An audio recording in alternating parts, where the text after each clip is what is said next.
Well, good morning. Yesterday was a little bit of a chaotic day, so I didn't get a chance to record Rooted in the office. So you get stuck with early morning casual Andy this morning, and for that, also with his gravelly voice because he's not had nearly enough coffee yet. So it's good to be with you. I thought about skipping today just because it was such a chaotic day yesterday that I didn't get a chance to record.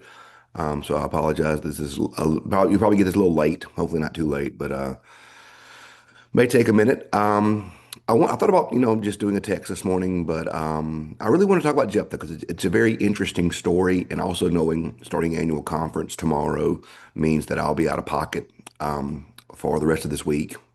I figured, well, better to be late than absent. So today we're going to be looking basically today at all of Judges 11. And I really just want to hit on the big part of that because this is the story of Jephthah. Jephthah is a judge, mighty warrior. Jephthah 11 says he's a mighty warrior. He was the son of a prostitute, so his brothers drove him away.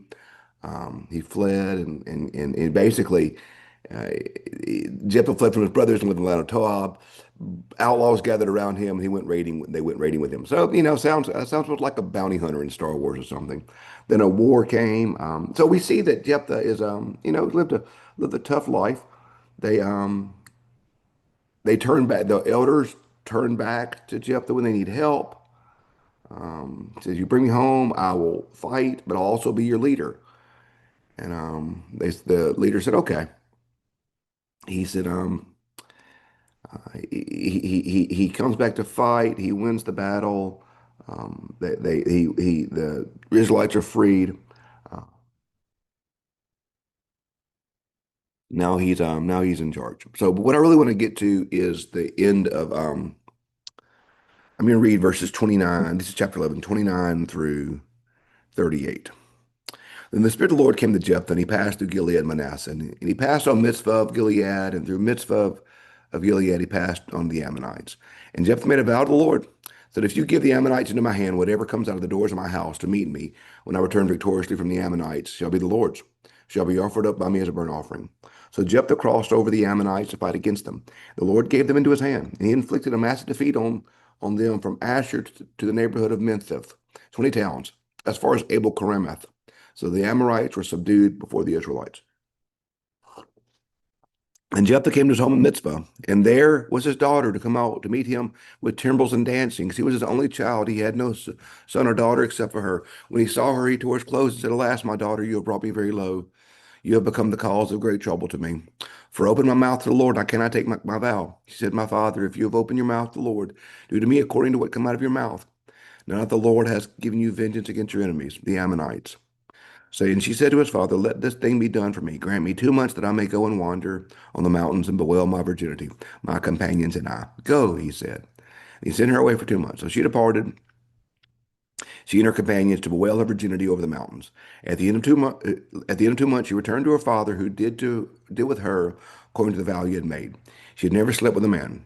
So there arose from the Israelites a custom that for 4 days each year the daughters of Israel would go and lament the daughter of Jephthah the Gileadite.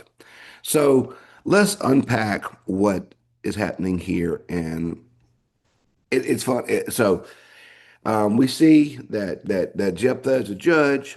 He wins the battle, and he makes a vow to the Lord: "If you give me the battle, then whatever comes out of my house." And there's some interesting translation issues here. I'm reading for the NRSV. He says, verse 31, whatever comes out of the doors of my house to meet me when I return victorious from the Amorites shall be the Lord's, to be offered up to me as a burnt sacrifice.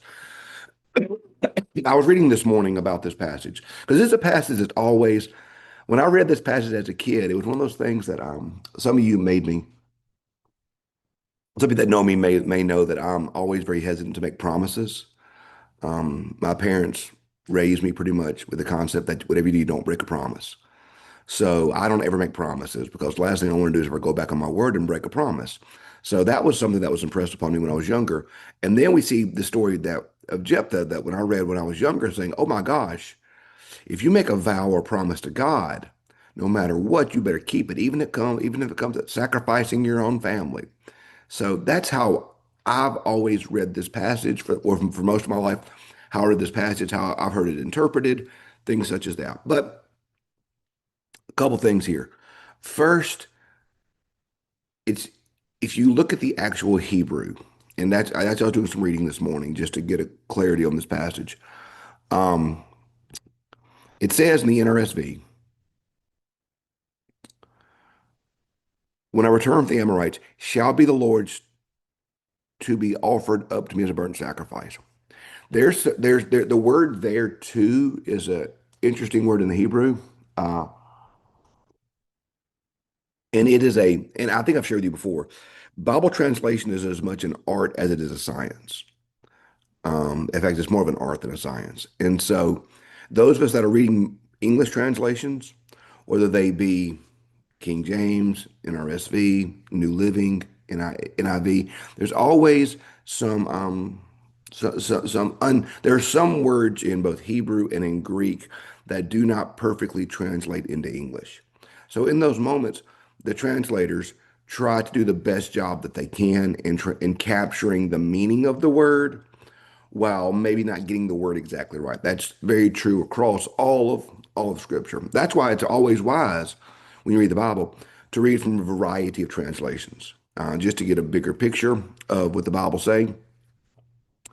Some great tools online that I like. One's called the Net Bible, NET Bible. It's netbible.org, I think. I use that a lot. It's a really great easy access tool on seeing how what the Greek and the Hebrew translate to. So I would encourage you to, if you're wanting to go a little bit deeper with what the actual languages say, that's a really good tool that I would encourage you to use. But where I'm going with this is that there is some debate among scholars that this could be just as easily translated.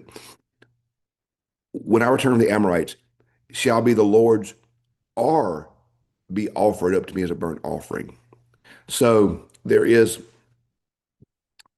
no doubt the daughter lost control of her life. Either worst case, Jephthah offered her as a burnt sacrifice. Even though that's a clear violation of Scripture. The Lord condemns child sacrifice throughout the Bible. One of the things their neighbors did that the Lord criticized and that the people were called to be different from was their neighbors practiced child sacrifice. So Scripture is very strongly against child sacrifice. So if Jephthah did that, it would actually be in violation of the law. Or he dedicated her to the Lord. There are things such as virgins. Think of it like a nun, people who have given their lives over to the Lord to neither marry or anything like that, but to serve in the temple. That he may have dedicated her to the Lord in that way. That's what some scholars think. Now, there's debate. We don't know. But that's why I think the story of Jephthah is such a fascinating thing. It Jephthah, I think it's a powerful lesson for us to take seriously the promises we make to God and don't promise things we shouldn't promise. Jephthah was prideful. So notice what he says to the daughter. Alas, my daughter, you have brought me low, for you have become the cause of great trouble for me. No, that wasn't on her, dude. No, no, she was not the cause of your great trouble. You were.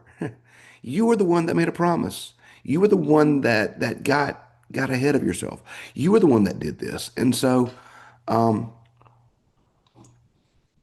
Jephthah's a cautionary tale to us. So back to what my parents always said, don't make a promise unless you intend to keep it. Um, in John Wesley's day, when someone would get saved, and they would come to the altar for salvation. Wesley wouldn't just accept their conversion. He made them go for a walk before he accepted it because he wanted them to know what they were doing. And the concept of Lent arose because the church wanted individuals to take seriously the vows they were making when they became a Christian. Obviously, we shouldn't either burn our children alive or dedicate them to the Lord. That's their. But don't make trite promises to God.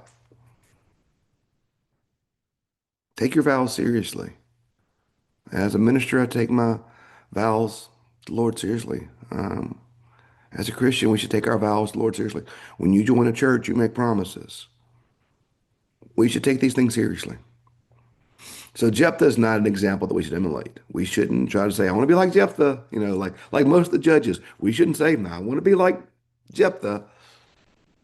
But it is a call for us to be aware of our promises. So Jephthah is a cautionary tale. Be careful. I do like to hope and pray the translations that said she was just dedicated to the Lord was the way it was. But regardless, he took her agency away, and he made a promise that he shouldn't have made. So think about what you're promising. And if you promise, take it seriously. So thanks for being with us. I'll see you next Monday. So have a good rest of your week. See you then. Thanks.